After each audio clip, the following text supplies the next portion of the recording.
We are Mizzou football, and we are not finished. We experienced success. We felt the pain of defeat. We've been wounded, but not broken.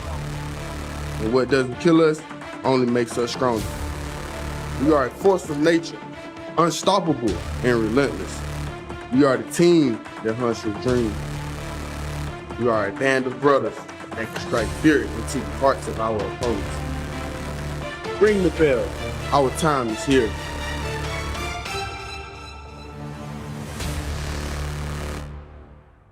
Well, that was last year, but what is next for the Tigers? Let's ask our friend Gabe DeArmond from Power Mizzou.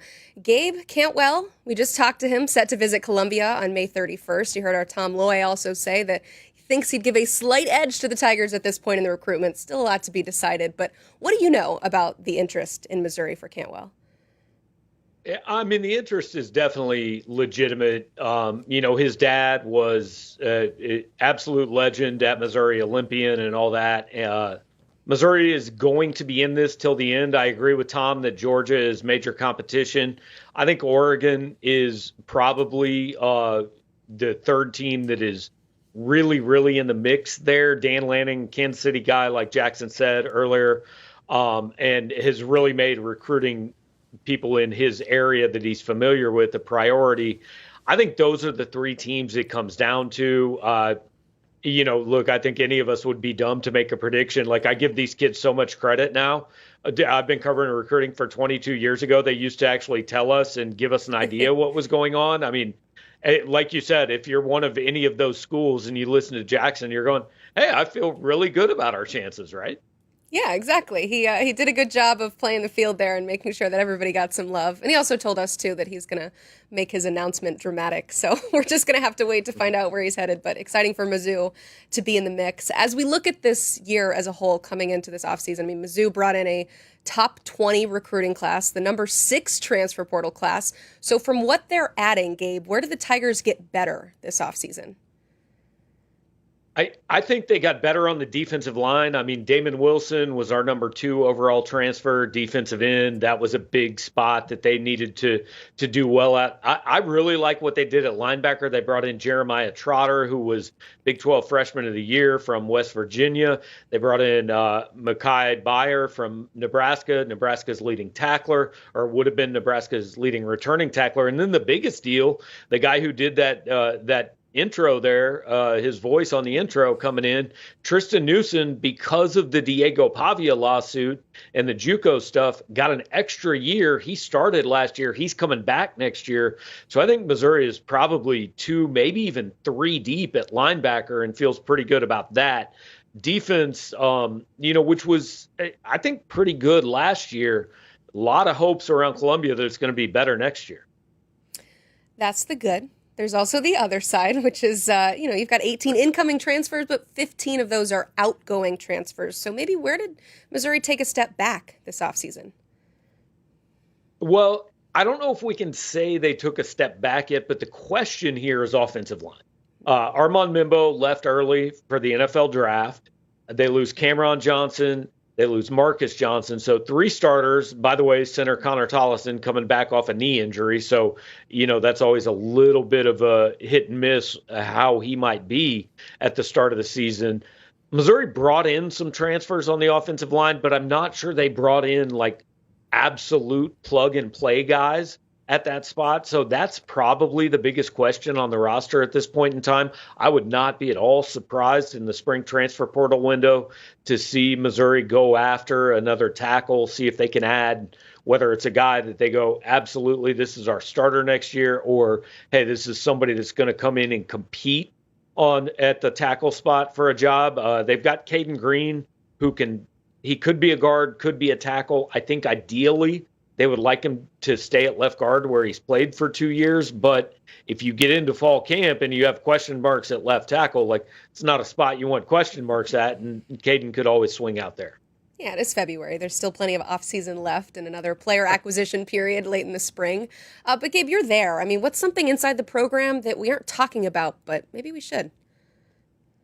Yeah, it's interesting. I knew this question was coming, and I thought, it's February. Hang on. What are people talking about football, right? Because Missouri is one of the schools in the SEC where everybody's actually really excited about basketball right now. But I think on the question mark side, the punting game is, we don't know. They brought in Luke Bauer had punted for the last couple of years. They brought in a transfer punter each of the last 2 years. Luke Bauer beat him out both years. He ended up exhausting. Well, has one more year, but entered the transfer portal. And honestly, I'm not sure where he ended up. But bottom line is Missouri doesn't have a scholarship punter. So they go out in the transfer portal, get a kid from Stanford named Connor Wesselman. But he was not Stanford's punter last year. He was the backup. So, special teams is one of those things where nobody talks about it until we have to talk about it. So I think the punt game is a little bit of a question mark. As far as the positive side, though, I think the defense, not only, we already talked about defensive line and linebacker, but they absolutely loaded up in the secondary in the portal, brought in 3 safeties and a corner, and you really look to kind of restock numbers at that position. And then one more positive, Kirby Moore's brother got the head coaching job at New Orleans, and a lot of people thought, hey, maybe Kirby could be a candidate for his staff. Kirby Moore's back next year, offensive coordinator, 3rd year, continuity, never a bad thing there. No, not so much. Gabe, I know you said that you weren't sure how to answer that question because everybody's thinking about basketball, but I can guarantee you they're not talking about the punter. So that was a fantastic answer there. Right. Looking at expectations for 2025, you got Beau Pribula coming in. So where do you see him leading this Tigers team? Yeah, that's like the major question mark, right? We knew going into the offseason, Brady Cook's leaving. Missouri has to find a guy that they think can be the starter at quarterback next year. And they talked to Fernando Mendoza, who ended up at Indiana. He's a proven Power 5 starter, right? Beau Pribula is kind of the opposite. He's a guy that all kinds of potential. Everybody I heard from absolutely loves the ceiling on this kid, but he hasn't actually really done it as a starter yet. So I think so much of Missouri's season rides on, is this guy closer to the ceiling of the expectations people have, or is there maybe an adjustment period for him being the starter? Or is there a reason he hasn't been the starter yet? It would be disingenuous to say anything other than let's wait and see what Beau is when the season starts, assuming he's the starting quarterback, and we think he will be. Certainly goes into spring ball and fall camp expected to be that, but I don't think anybody can really say with any sense of certainty what to expect out of him.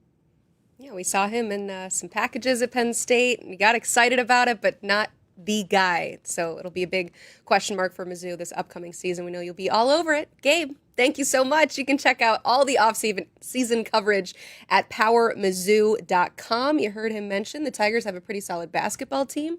Number 14. I think they just dropped 100 last night. So, go ahead head over to powermizzou.com for everything you need to know about the Tigers. So you heard all of that from Gabe, all the inside information. You're processing that. You're looking at the schedule. You're thinking about this Tigers team. What's their final record in 2025? Ooh, I think this might be a 10-win team. Ooh. It's real easy. Just look at the schedule, and the schedule shows you that there's only 2 games that they really have to get geared up for. And that's Bama, South Carolina. They're at home for and those both games. Exactly. Yeah. Home games. Everything else, you got to get your team understanding that this is the expectation at Mizzou. Like, you did this a couple of years ago and bring in 10. This is your second time that you do that, too. Forget that you're bringing in new players, because that's what college football is. Mm-hmm. 10-win season. Missouri should drop it on somebody. Mm-hmm. This is it. Based on that schedule. That schedule is beautiful and laid out well for them. Yes. South Carolina, Alabama, get past those at home. Got to win games at home, too. Yeah. Took you overtime to beat Vanderbilt, and you got to go to Vanderbilt. But, yeah, in terms of looking at the schedule as a whole, those are... If Drink is using Vandy, no knock on Clark and Barton Simmons over there, as the hardest game of the season, that's tough. You got to get Vandy done. Bama, South Carolina.